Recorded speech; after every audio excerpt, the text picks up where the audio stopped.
la France, qu'est-ce qu'elle va faire? Elle va prendre un avion piloté par des Ukrainiens. Ces avions vont venir bombarder la base militaire française. Écoutez ce que je vous dis, c'est-à-dire que c'est incroyable comment les Français sont sadiques. Ils tuent 9 militaires français dans la base française, à la demande de Jacques Chirac. Et quand on les tue, la France dit, mais elle accuse le gouvernement de Gbagbo. C'est l'armée ivoirienne qui a tiré dans la base des Français. Et qu'est-ce qu'elle va faire? Elle va donc décider, en représailles, de détruire tous les avions militaires de la Côte d'Ivoire. Voilà comment Guillaume Soro et sa rébellion pourront quitter le Burkina Faso, traverser la frontière, rentrer dans Bouaké et venir jusqu'à Abidjan. Il n'y a plus des avions qui vont les arrêter. Voilà ce que les Français avaient fait, ce que Jacques Chirac avait fait. Et comme vous savez, c'est du déjà vu. Les Nigériens, le général Tchani dit non, vous n'allez pas nous refaire le même coup. Parce que ce que Emmanuel Macron oublie, c'est que lorsqu'il y avait ONUCI là, quand ils étaient en Côte d'Ivoire, le général Tchani était aussi en Côte d'Ivoire. Donc toutes les magouilles qu'il faisait avec les Nations Unies, avec l'armée française, mais le général Tchani voyait ça. Il voyait ce qui se passait. C'est incroyable. Ce qu'ils veulent, ce que les Français voulaient, c'est en tout cas, ce qu'ils veulent, c'est déclencher un conflit, un moyen pour soit semer le chaos, si ce n'est pas s'affronter, mais au moins semer le chaos et puis partir. Il faut trouver un moyen pour provoquer. Parce que ils peuvent décoller et puis attaquer leur propre base et accuser qui? On ne va pas accuser les Américains, on va accuser le Niger. Ils l'ont déjà fait, donc ils le feront encore si on leur donne l'occasion. C'est pour ça que la décision du général Tchani de demander à l'armée française de ne pas passer par le Bénin, parce que s'ils arrivent, les troupes terrestres là, s'ils passent par le Bénin, ben, ils vont se mêler, puisque déjà au Bénin, il y a beaucoup de militaires français et des armes qui attendent. Ils ont même un bateau de guerre qui est là, un navire de guerre qui est qui a accosté entre la Côte d'Ivoire et le Bénin. Donc, ils sont prêts à faire une guerre. C'est ce qu'ils veulent. Ils n'auront pas, parce que toutes les occasions là ne sont pas permises. Ils n'auront pas. Patrice Talon, la seule chose qu'il aura là, c'est qu'il va perdre le contrat. Et oui, des marchandises qui viennent du Niger pour aller au port de Cotonou. Ils vont utiliser le Togo. Ils ont une frontière avec le Togo. C'est pour ça d'ailleurs que vous voyez le Togo en train de multiplier des relations. Le Togo s'est retiré complètement de cette affaire, cette manipulation. Parce qu'un État, il n'y a pas d'amitié, il n'y a que des intérêts d'abord. Si Patrice Talon, son intérêt, c'est que Emmanuel Macron lui accorde un 3e mandat, mais il y a des moments, il sait qu'il peut avoir des mandats illimités. Donc, maintenant, pour lui, c'est avoir des marchés pour relancer son économie. Voilà là où se situe le problème. Donc, la France est en train de provoquer, malheureusement, cette fois-ci, ça ne va pas être évident. C'est pour ça que tout a bien commencé. Je ne sais pas encore quelle est la frontière qu'ils vont utiliser, mais en tout cas, ils ne vont pas utiliser la frontière du Bénin. Ils vont passer par d'autres pays. Le Tchad, ce n'est pas évident. En tout cas, peut-être l'Algérie, peut-être le Togo, peut-être d'autres pays, mais en tout cas pas le Bénin. Donc Patrice Talon peut attendre sa guerre jusqu'à la fin de son mandat. C'est après son mandat qu'on lui demandera des comptes. Parce que vous savez, les Français, là, quand ils vont échouer, là, quand tout ça va finir, là, les Français, n'auront plus besoin de Patrice Talon. Et ils vont le laisser. Ils vont l'abandonner en plein vol. Voilà. Maintenant, nous, on va l'accueillir. Voilà. Bon, écoutez, bonjour à tous. Aujourd'hui, nous sommes donc le 10 octobre 2023.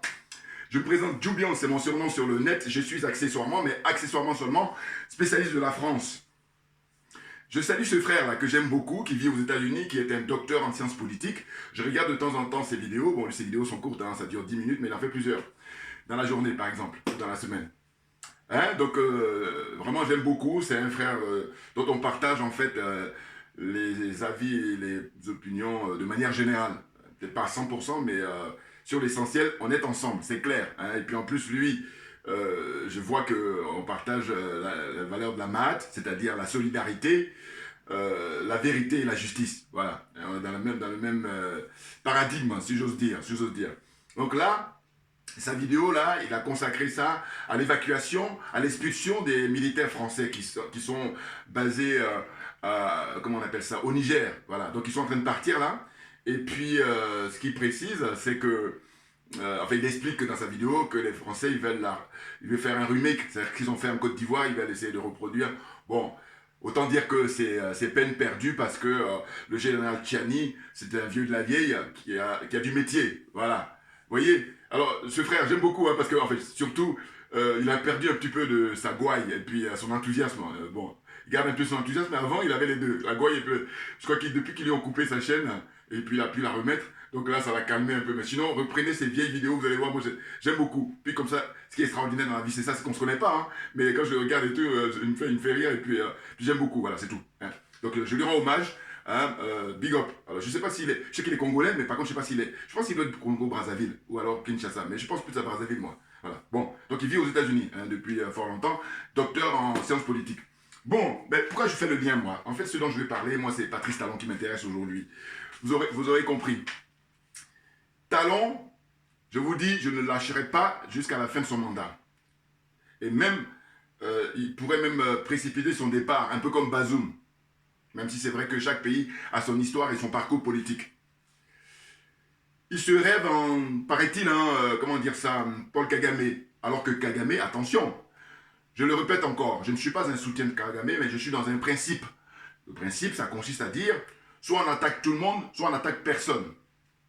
D'abord une parenthèse pour Kagame. Je l'avais déjà dit dans mes vidéos passées, mais ceux qui me découvrent. Qu'est-ce que je dis? Je dis, mais la nature a horreur du vide. Et que Paul Kagame, quand les panafricains ou la plupart des autres Africains qui vont dire, oui, mais il est aux ordres des Occidentaux, des Américains et tout ça, et puis il fait le sale boulot, d'accord. Mais sauf que, moi, à ma manière, ce que j'explique par mon bon sens et mon intégrité morale, je dis, voilà, Patrice Emery Lumumba, il a sacrifié sa vie pour le peuple africain en général et le peuple congolais en particulier. Et que par conséquent, les hommes et les femmes politiques au Congo RDC, voire même un petit peu Congo-Brazzaville avec Sassou Nguesso, le vieux franc-maçon là, bon, eh bien, le monsieur qui a sacrifié sa vie, mais qu'est-ce qu'ils font eux? Il suffit qu'ils se mettent ensemble, et puis le Rwanda, ce n'est qu'une toute petite province du Congo. Pensez avant le découpage fait par les Occidentaux. Comprennent qui veut, comprennent qui peut. Très clairement. Parce que je dis, très souvent ce que j'observe, c'est que les frères panafricains ou les autres frères, là, quand ils vont attaquer Kagame, ils vont faire comme si c'était lui, vraiment le démon le plus... Alors que je dis non, il n'est pas plus le démon qu'Alassane Ouattara, il n'est pas plus le démon qui est encore Macky Sall ou les autres là. Non, je suis désolé. Ah ben oui, avec moi, c'est soit tout le monde est mouillé, soit personne n'est mouillé. Le jeu qui consiste à prendre un et puis les autres vont être tranquilles. Comptez pas sur moi. Voilà, je ferme la parenthèse là. Donc, quand je dis qu'il se rêve en Kagame tantôt ou en Alassane Ouattara, Patrice Talon, en fait, il oublie que Kagame, c'est quelqu'un qui est un militaire. C'est quelqu'un qui a, comment dire ça, chaussé les bottes, le treillis, et puis il est allé au front. Et puis c'est après maintenant, bon, mais il a été récupéré, bon, ça c'est autre. Mais ce que je veux dire, c'est que Talon, reste dans tes affaires. Tu aurais dû, voilà. Tu aurais dû rester dans le business. Là, tu as pu briller, puisque tu es un des hommes, comment dire, hommes d'affaires les plus riches d'Afrique francophone, voilà. Mais en politique, je dis zéro. Puis en plus, vous savez quoi? Je disais qu'en politique, c'est zéro déjà quand j'ai vu qu'il a dupé le peuple. Mais maintenant, là, j'ai plein d'exemples. Et on a un tournant historique, chers frères et sœurs africains. Chers frères et sœurs panafricains, on a un tournant historique sur le plan mondial, sur le plan de la géostratégie, la géopolitique. C'est historique ce qu'on est en train de vivre. Vous comprenez? Regardez ce qui se passe là. Hein? La guerre en Ukraine. Là maintenant c'est le conflit israélo-palestinien qui est beaucoup plus vieux même que, comment dire ça, le conflit là de l'Ukraine. Hein? Et bien ça y est, c'est réveillé. Je préfère pas parler parce que et Dieu seul sait si j'ai des choses à dire, et parce que j'en sais des choses. Enfin bon, bref. Parce que c'est... voilà. Bon, on va revenir, on va rester sur Patrice Talon. Donc je dis, Patrice Talon, je vous ai dit quand il a pris le pouvoir, il a au moins il est fan de deux dirigeants en Afrique. Il est fan de Kagame et puis il est fan de Alassane Ouattara. Voilà. Je ne sais pas s'il a un troisième, mais en tout cas, ces deux-là, je suis convaincu. Il faut se rappeler historiquement, quand il a pris le pouvoir, quelles sont les visites qu'il a effectuées. Il a été directement voir Kagame et puis bon, il adore. Bon. Donc vous voyez, c'est pour ça que quand vous voulez condamner Kagame, je dis non, calmez-vous, la nature a horreur du vide. Moi, je mets la responsabilité sur tous les hommes et les femmes politiques au Congo. Ce sont eux qui sont les premiers responsables. Je dis même qu'ils sont plus responsables que Kagame, bien entendu. Non, parce qu'ils sont des cupides. Parce que je dis, au nom de quoi Patrice Lumumba, il sacrifie sa vie, ils le savent, on a toutes les images. Hein? Et puis eux, ils font comme si de rien n'était. Donc faut arrêter, faut arrêter. Enfin bon, j'arrête. Enfin, je veux dire, c'est fatigant. Toujours intégrité morale, faire jouer son bon sens. Voilà. Donc je disais quoi? Je disais que Patrice Talon, en fait, pourquoi moi ça me révolte, c'est que, il a dupé le peuple béninois, hein, on est au taquet là, hein, vous voyez. Bouillard, bon. Donc, il dupe le peuple béninois puisqu'il vient au pouvoir en 2016. Voilà, il arrive au pouvoir et il était confronté à Lionel Zinsou. Le peuple lui a fait confiance, mais avec le recul, je me dis, mais peut-être que Zinsou aurait fait mieux. Enfin, quand je dis mieux, je veux dire qu'il serait à moins maltraiter le peuple. On peut se permettre, hein, excusez-moi. Or, justement, il avait le masque, Patrice Talon, hein, avec son passeport français, et il a dupé le peuple. Donc le peuple lui a accordé la confiance. Et puis aussi à Javon, l'autre homme politique, homme d'affaires. Hein. Et puis maintenant, regardez ce que ça donne.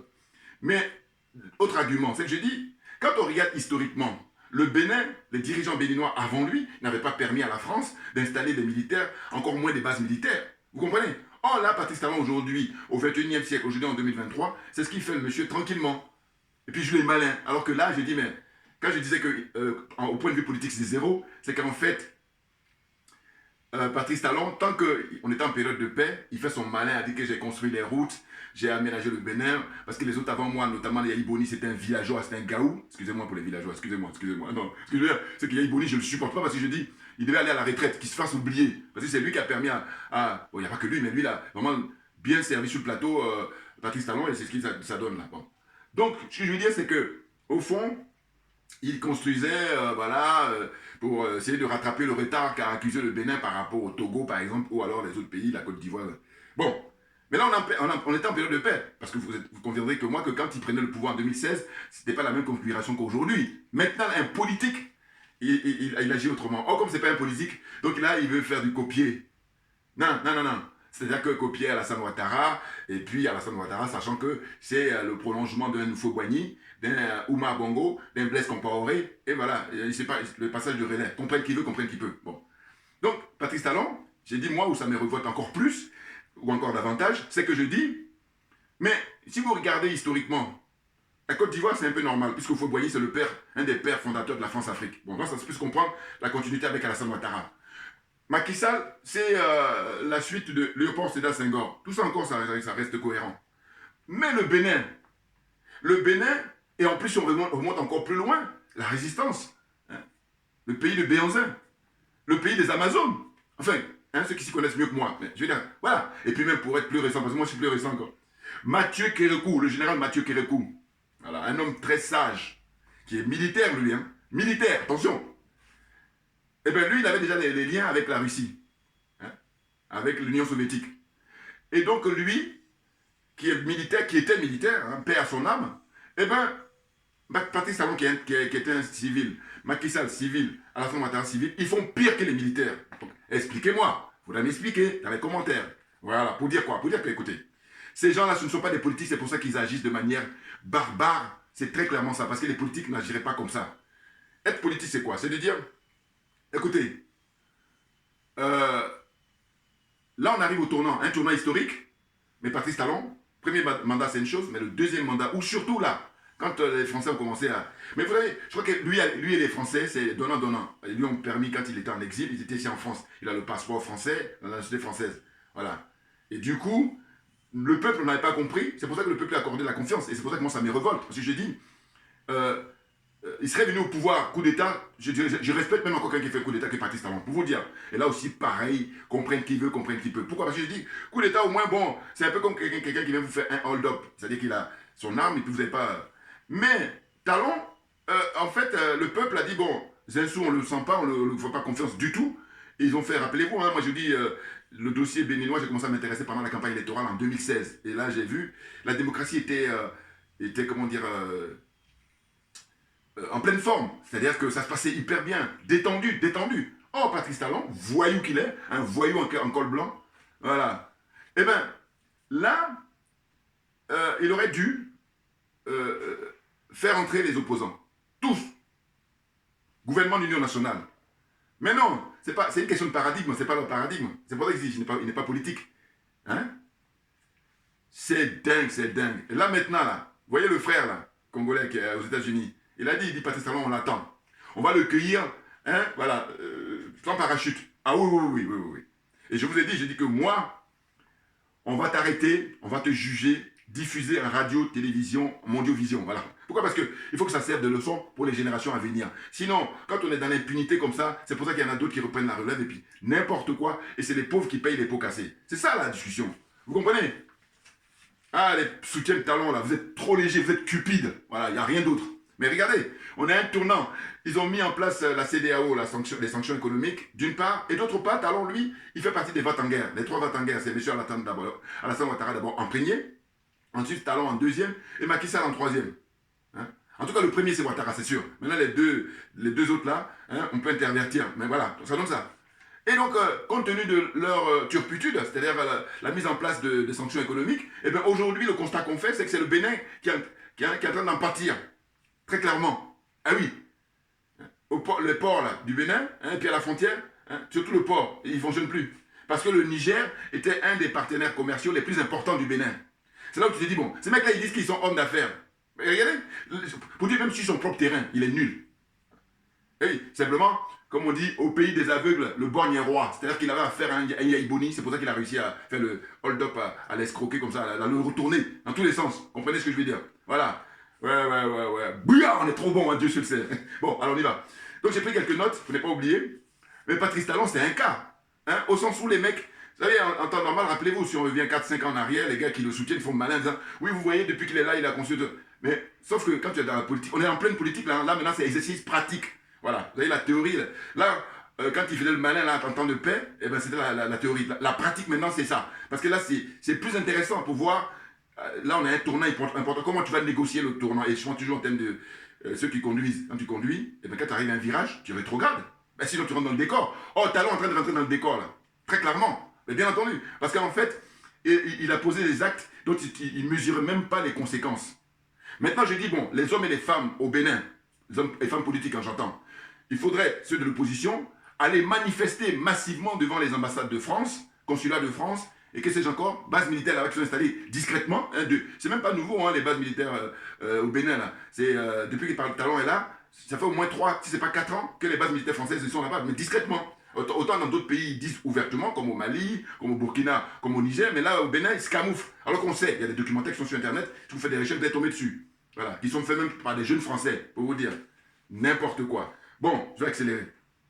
Donc j'ai mis que Patrice Talon est arrivé au pouvoir en 2016, hein, au détriment de Lionel Zinsou, voilà, et puis surtout à Javon, un monsieur que j'aime beaucoup, mais je dis le pauvre, pareil, il s'est fait duper comme le peuple, voilà, il a fait confiance, et puis maintenant, Patrice Talon, ben, lui pourrit la vie, hein, il est en exil là, ici, je crois qu'il est en France aussi, ou je sais pas, bon, mais en tous les cas, bon, on va d'ici, alors qu'ici, on dit comme d'ici, quand tu dis ici, tu peux autoriser tout, mais franchement, il faut regarder le parcours des uns et des autres, Javon est profondément plus honnête que Patrice Talon. Ceux qui sont béninois ou qui s'y connaissent bien, voilà. Emmenez-moi les commentaires pour me dire si je me trompe. Patrice Talon veut suivre les pratiques du système de la France-Afrique dans la continuité de Félix Houphouët-Boigny, de Omar Bongo, de Blaise Compaoré, d'Alassane Ouattara et de Macky Sall. Voilà, je l'ai déjà dit tout à l'heure. En homme d'affaires, je lui accorde un crédit. En revanche, il est incompétent pour le poste de président de la République du Bénin. Très clairement. Ah, là, on est en pleine illustration, là. Hein. Ah oui. Parce que là, lui, il voulait faire le petit malin parce qu'il a les Français derrière. Sauf que ce qu'il oublie au Niger, eh ben, les généraux, eh ben, non seulement ils sont très bons sur le plan militaire, mais ils sont très bons sur le plan politique. Parce que regardez là, en peu de temps, ce qu'ils sont en train de faire. C'est pour ça que je dis, mais eux, ils sont précoces. Ah oui, le général Tchiani, précocité. Puis je dis, on est un peu de la même génération, je crois qu'il est de 65-66. Bon. Eh bien, figurez-vous que les militaires français, on nous a toujours dit qu'au Niger, ils étaient 1500. Mais c'est pas vrai. Alors, quand on apprend ça, j'ai dit, mais moi, comme j'ai dit que eux, ils ont érigé depuis toujours le mensonge en vérité, donc ceci explique cela. C'est des menteurs. C'est plus fort que ça les dépasse. Mentir, ça les dépasse. J'ai menti, je mens et je mentirai. C'est-à-dire qu'avec eux, si tu es menteur, va avec eux. Mais si tu n'es pas menteur, prends tes distances. Mais vite, hein, très vite. Ah oui, oui, oui. Non, n'importe quoi. Vous voyez? Donc, en fin de compte, on nous dit quoi? On nous dit qu'il n'y avait pas moins de 3000, voire 3500 hein, soldats. Et puis dans les soldats, là, il y a les géologues, il y a plein d'ingénieurs pour fouiller les sous-sols africains. Vous vous rendez compte? Mais enfin bon, c'est pas nouveau. Vous savez que nous, comme on a l'humanisme en nous, qui est très profond, on est victime de ça, malheureusement, malheureusement. Mais il faut en être conscient, c'est ça qui est important. Voilà, je continue. Il est à un tournant historique, il n'est pas du tout à la hauteur, puisqu'il joue les va-t-en-guerre pour agresser le Niger. Ah oui! Non mais attends, alors, il y a un truc qui va lui échapper, c'est pour ça que je dis, mais il dit qu'il est homme d'affaires. Oléoduc, il y a un grand oléoduc là, c'est le plus grand d'Afrique, qui est entre le Bénin et le Niger. Parce que le Niger, on connaît historiquement, on appelle ça la production d'uranium, mais il n'y a pas que ça, il y a le gaz, et là c'est de ça dont il s'agit. Puis il y a le pétrole aussi qui a été découvert. Comprenez? De toute façon, la zone sahélienne là, c'est depuis les années 50, je vous dis.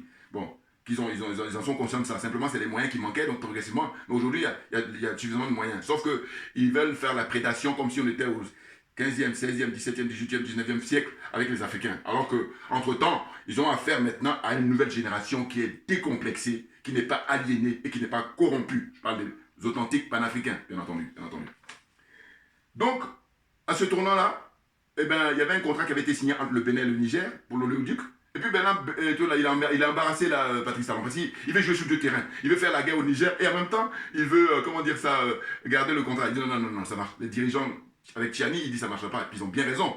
Ah oui, donc là, il appartient maintenant au peuple béninois, aux hommes soi-disant opposants là, au Bénin, ben montez au créneau. Voilà, vous avez aussi une belle occasion pour faire sauter tout ce monde-là. C'est pareil pour la Côte d'Ivoire, c'est pareil pour le Sénégal. Eh oui, les opposants là, montez au créneau.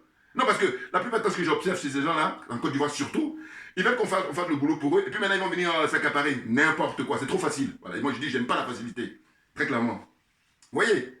Ah non, mais c'est dingue. C'est-à-dire que j'ai écouté rapidement le ministre des Affaires étrangères du Bénin.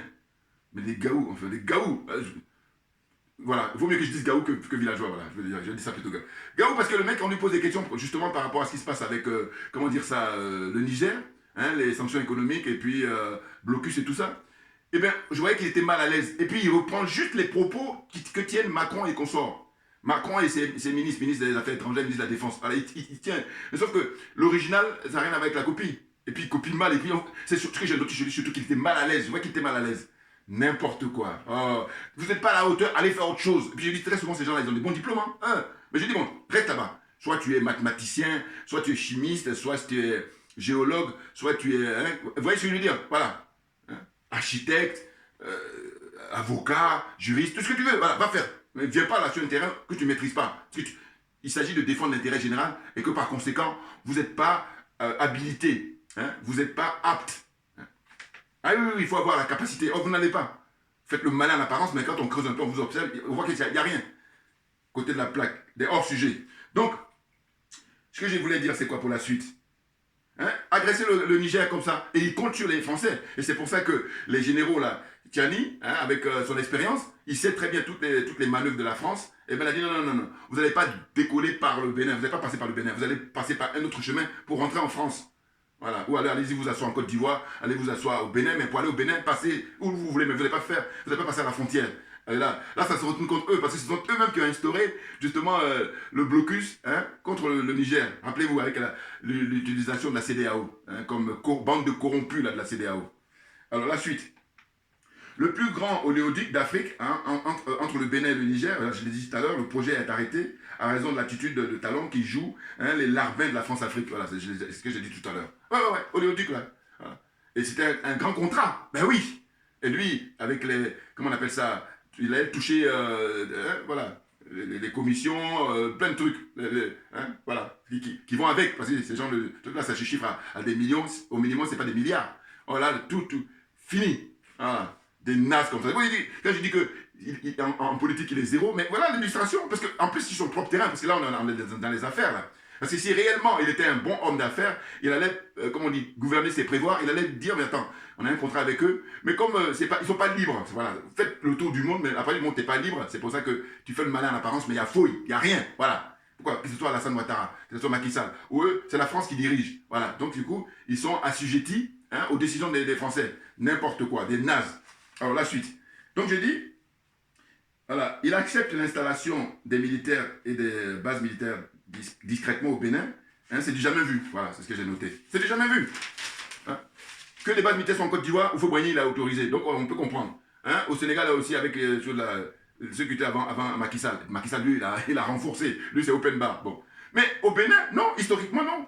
Donc c'est Patrice Talon qui inaugure ça. Alors que le peuple, quand le peuple lui accordait la confiance en 2016, mais c'était pas pour qu'on en arrive là. On est d'accord. Donc faites-moi les commentaires là encore. Pour un homme d'affaires, comment suivre bêtement les consignes de la France pour instaurer des sanctions économiques contre le Niger, alors que le Niger est le premier client commercial du Bénin. Ah, par exemple. Et je vous dis, d'ailleurs, quand je disais que il rêve, paraît-il, hein, j'ai appris comme ça quand j'ai regardé des trucs sur Internet, c'est que comme Kagame, justement, il joue le rôle de spolier les richesses du Congo, et encore, je dis encore une fois, moi je vais mettre la faute sur les hommes et les femmes politiques du Congo plutôt que sur Kagame. Voilà. Puis je me veux honnête, voilà, intégrité morale, pas dire n'importe quoi, puis aller dans la facilité. C'est facile d'accuser Kagame, parce que quand vous accusez Kagame, je dis les hommes et les femmes politiques avec Tshisekedi, là, compagnie, et bien eux ils sont tranquilles, alors que moi il est hors des questions. Je mets en premier Tshisekedi, voilà, n'importe quoi, comprenne qui veut, comprenne qui peut. Ensuite, le nombre de camions à la frontière entre les deux pays. Les camions, comme ça, avec des denrées qui pourrissent. Et le pompon, le summum, s'il vous plaît. Mais ce sont les médicaments. Voilà, ces gens-là. Et quand je vous dis, ils ont surtout l'apparence d'êtres humains, mais ce ne sont pas des êtres humains. Soyons d'accord au moins là-dessus. C'est cet exemple-là que je donne. Parce que je dis, bon, les médicaments, c'est le dernier truc qui reste. Or, si vous privez les gens de médicaments, mais il n'y a plus rien qui reste. Je dirais même que c'est même plus violent que l'arme militaire, parce que le militaire, on le voit. Et puis ça ne concerne qu'une partie. Alors que les médicaments, c'est tout le pays. Tous les gens pauvres. Et les pauvres sont plus nombreux, malheureusement. Vous comprenez?